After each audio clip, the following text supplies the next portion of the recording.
Ibu, saudara-saudari yang terkasih dalam Tuhan kita Yesus Kristus.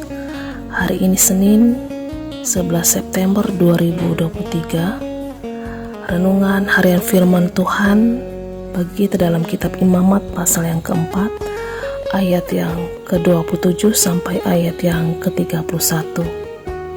Sebelum kita bersama-sama membaca dan merenungkan kebenaran firman Tuhan bagi kita pada saat ini, marilah kita bersatu di dalam doa. Mari kita berdoa. Terpujilah Allah yang kami sembah dalam Yesus Kristus, Allah yang memberkati kami, Allah yang memberikan kami kekuatan bahkan kesehatan.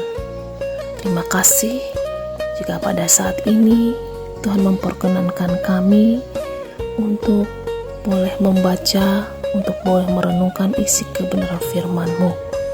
Urapilah kami sekalian dan tuntunlah kami melewati kuasa Roh Kudus Tuhan. Dalam nama Yesus kami berdoa. Amin. Bacaan firman Tuhan dalam kitab Imamat pasal yang keempat, ayat yang ke-27 sampai ayat yang ke-31 di bawah judul Korban Penghapus Dosa.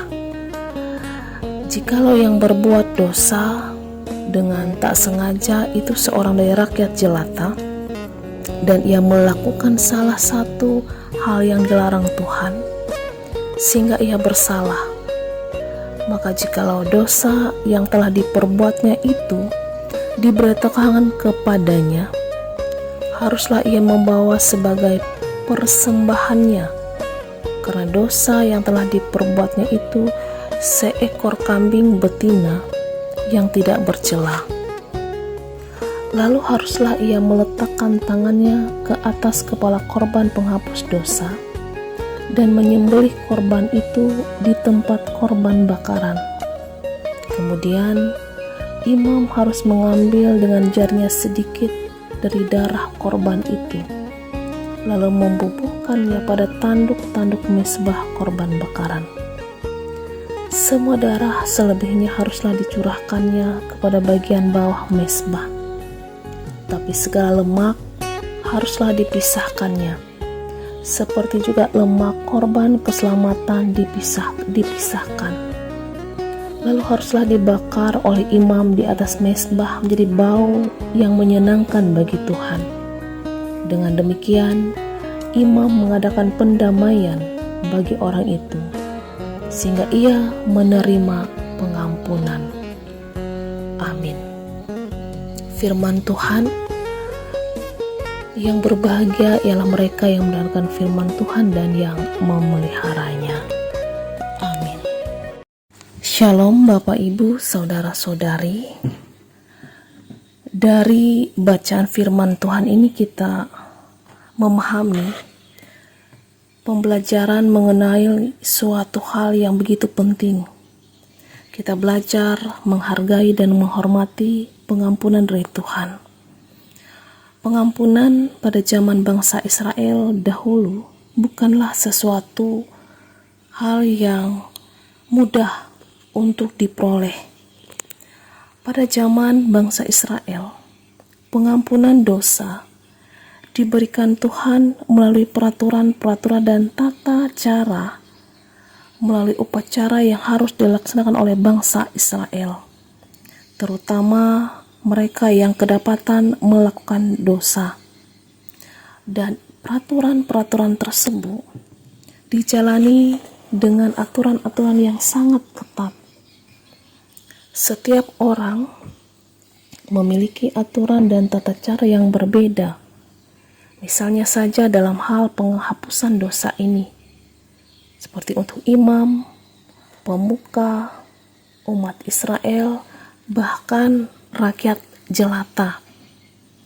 Sehingga bangsa Israel sudah seharusnya sangat menghargai arti pengampunan yang diberikan oleh Tuhan kepada mereka.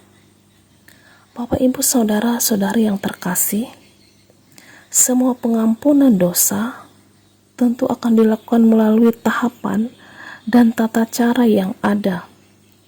Dan tentu semua masing-masing dari setiap harinya akan melakukan penghapusan dosa.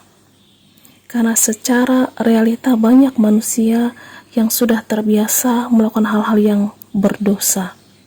Karena begitu mudahnya manusia akan meminta pengampunan. Kemudian dengan kata lain, yaitu sengaja melakukan suatu dosa, bahkan dosa yang harus kembali diperbuat. Seakan-akan pengampunan itu adalah suatu hal yang murah dan tidak dihargai. Suatu pola hidup atau gaya hidup yang salah yang harus atau terus-menerus dilakukan. Bapak, Ibu, saudara-saudari yang terkasih dalam Tuhan kita Yesus Kristus, sebagai orang-orang yang telah hidup di dalam pertobatan dan yang percaya, kita boleh belajar bagaimana membangun komitmen dalam mengikuti Yesus. Dan tentunya kita akan hidup di dalam tuntunan Allah, bukan oleh tuntunan kehendak duniawi kita. Ketika kita bersungguh-sungguh menghormati, menghayati arti pengampunan yang sesungguhnya yang dari Tuhan boleh kita nikmati dalam hidup kita. Tentunya kita memiliki hikmat bijaksana ketika kita menjalani hidup kedagingan kita. Memang secara manusia diakui itu tidak mudah, tapi juga bagi kita harus memiliki komitmen dalam menjalani kehidupan kita.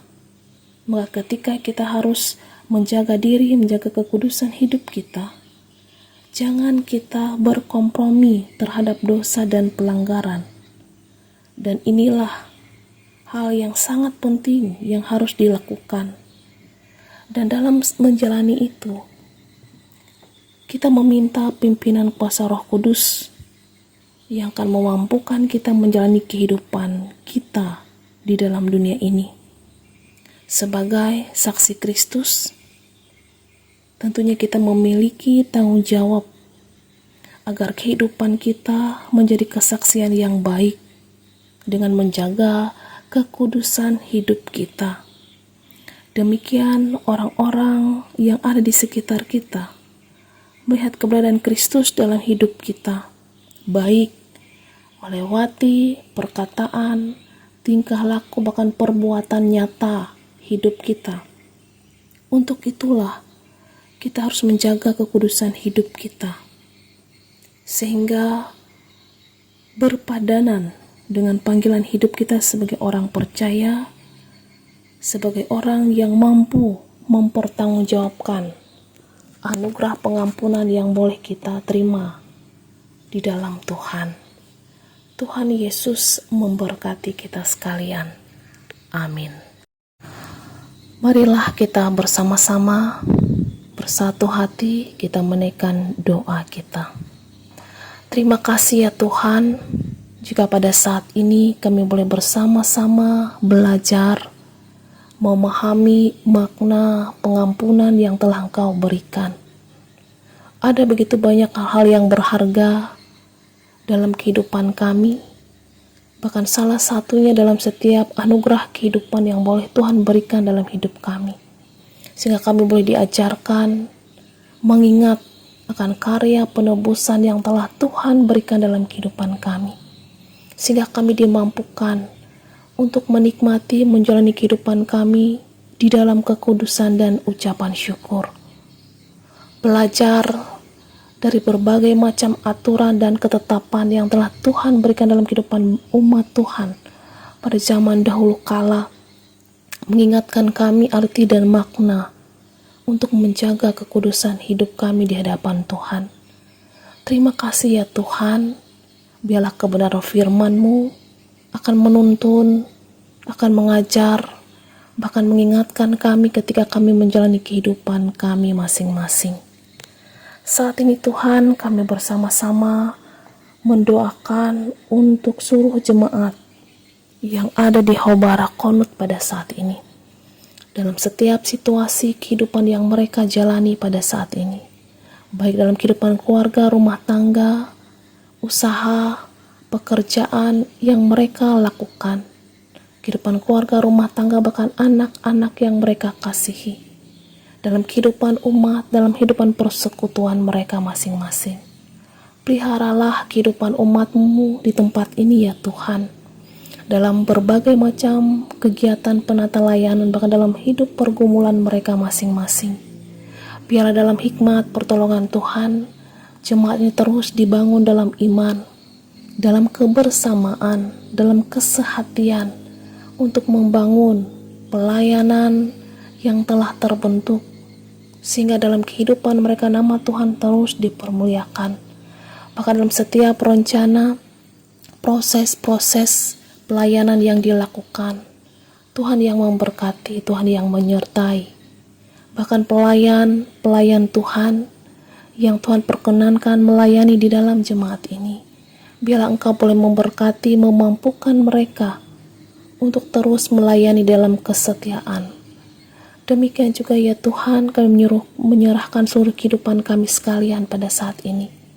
Kehidupan keluarga, rumah tangga, pekerjaan, usaha yang boleh dilakukan. Biarlah Tuhan, dalam perkenanan Tuhan, kami diberikan kemampuan, hikmat dan bijaksana, kekuatan, kesehatan, untuk menjalani kehidupan kami pada saat ini dengan ucapan syukur. Apapun yang akan kami lakukan, kami kerjakan, biarlah Tuhan berkenan di hadapan-Mu. Bahkan kami terus menjaga hidup kekudusan kami di hadapan Tuhan.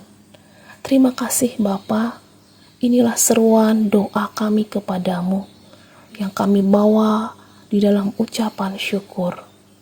Bapa kami yang di sorga, dikuduskanlah namamu. Datanglah kerajaan-Mu, jadilah kehendak-Mu di bumi seperti di sorga. Berikanlah kami pada hari ini makan kami yang secukupnya. Dan ampunilah kami akan kesalahan kami, seperti kami juga mengampuni yang bersalah kepada kami. Dan janganlah membawa kami ke dalam pencobaan, tapi lepaskanlah kami dari yang jahat. Karena Engkau yang memiliki kerajaan, kuasa dan kemuliaan sampai selama-lamanya. Amin. Tuhan Yesus memberkati. Tuhan memberkati engkau dan melindungi engkau.